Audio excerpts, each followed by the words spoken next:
Let Me Illustrate, a podcast series putting the spotlight on board game artists. Firstly, thank you, Oliver, for having me on the Let Me Illustrate podcast. My name is Nikita Sullivan, and I've been a board game artist for just over a year now. I became a board game artist because I started to design my own games as Attikin Games, and I already loved doing graphic design and digital artwork, so I was always going to be doing my own art for my games. I don't think I have an art style I'm best known for, as I try to use a different style for each of my games. I'm enjoying exploring a new art style with each new game I design. And I'd love to say that I will continue to use a different art style for every new game I make in future, but realistically, one day I'll find a style I'm so in love with that I can't leave it for another. Until that time, I'll keep exploring. The first board game I was an artist for was Try to Win. It's the first game I designed, and it opened up this whole world of indie board game design for me. The work I'm most proud of is for the board game Malum Hortus, which is going to be my next big manufactured game, because even though the game isn't released yet, I've really enjoyed working on it, and the reactions from other gamers have been amazing each time I release a new piece of artwork for it. I like creating artwork that goes well with each game's style, so Try to Win's graphics were very clear, functional vector graphics.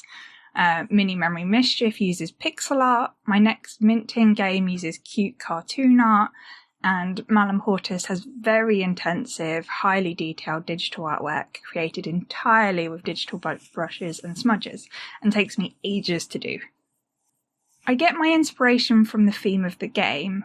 As I've said, Try to Win was functional and it went together very well for its target audience. Mini Memory Mischief has a computer theme. It's based around two cartoon microchips called Micro and Chip, who are playing the game using their internal memory stacks. So that gave me the perfect excuse to pull out some pixel art and delve into that. My next minting game is very cute and silly, so I've gone more cartoonish, and Malum Hortus is dark, creepy and intense. So are its graphics. Okay, so far I've mostly done the beautiful graphics for it, but I'm working on the nighttime creepy versions of the plants. I think the most important part of making artwork for board games is to think about who will be playing the game and what they not only expect, but how the game can make them feel. Because at the end of the day, it's them that need to enjoy it, and for the theme, graphics, mechanics, etc. to go together so they can have the best immersive experience possible. And that can mean very, very simple graphics for certain games and incredibly detailed, beautiful artwork for bigger board games with strong themes like Wingspan and Arkham Horror. I think the most challenging part of making artwork for board games is something that doesn't really affect me directly, but will affect a lot of artists, which is marrying the board game design with its theme and artwork, because it's not an easy thing for anyone really to show someone else what's in your brain, especially if the game designer isn't particularly artistic to show what style they're going for. I know from working with customers as a graphic designer in the past that this can cause problems and frustrations. Not always, and it's not an inherent problem, but I think it's the most challenging part when it does happen. The longest I worked on art for a board game was for Malum Hortus. Each piece is probably 10 to 20 hours of work, partially because it's a time-consuming art style, but also because I'm slow with it. I want it all to be perfect, and so I take my time with each piece until I'm 100% happy with it.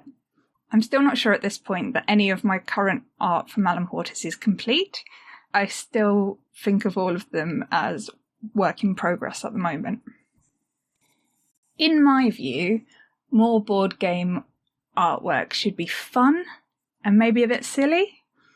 Obviously not everything, but I've found some board gamers think if the graphics are too fun, then the game is designed for children, and I'd love that to not be an assumption.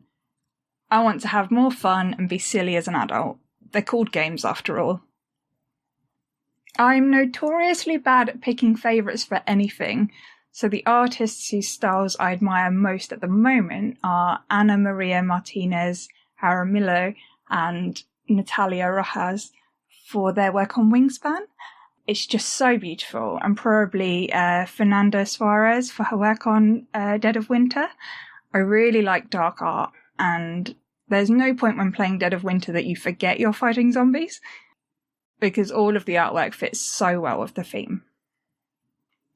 As I said, I'm bad at picking favourites, but just by a hair I have a winner for favourite colour.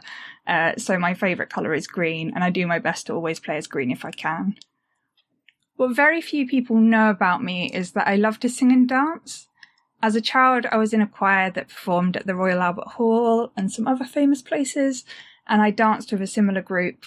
As an adult, I just sing and dance for myself and for fun, but it's something I've always loved. If you wanted to become a board game artist yourself, I would tell you to start by picking a style you love and study it. Have fun with it, and if you fail to create the exact style, well then you've come up with a new style that's all your own. Or be like me and have a go at everything. Practice makes perfect. If you'd like to get in touch with me, you can reach me on social media and Etsy, and also through my website, www.atikingames.com.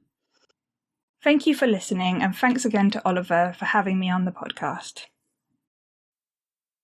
This podcast was made possible by the generous help of my Patreon supporters. Royal Patron Sean Newman, Magic Champion Zeb Hicks, Castle Guards David Miller and James Naylor, Dice Masters Alex Bardi, Paul Grogan and Robin Kay, and Shining Lights Gavin Jones, Sarah Reed, Richard Simpson and Tim Vernick.